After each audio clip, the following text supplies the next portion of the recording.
Berjumpa kembali dengan kami dari mengenalherbal.com. Kali ini kita akan sama-sama mengenal lebih jauh dari khasiat tanaman obat cakar ayam. Tumbuhan cakar ayam ini cukup dikenal luas sebagai obat herbal untuk batuk dan sakit tenggorokan. Ini adalah contoh bibit tanaman obat cakar ayam.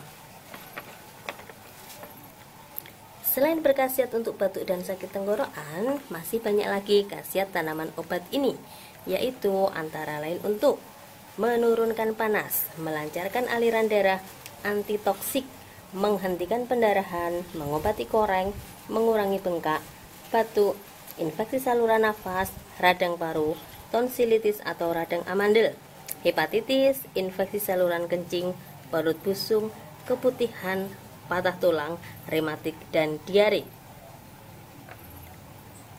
Mengenalherbal.com tidak berjualan produk-produk herbal. Misi kami adalah membantu siapa saja yang tertarik dengan dunia tanaman obat atau herbal. Untuk lebih mengenal tentang bibit tanaman obat beserta khasiat dari masing-masing tanaman obat ini, mari kita perkenalkan tanaman obat, termasuk tumbuhan cakar ayam ini kepada anak-anak kita, agar mereka mengetahui dan bisa ikut melestarikannya di waktu yang akan datang. Semoga membantu dan terima kasih atas kunjungannya.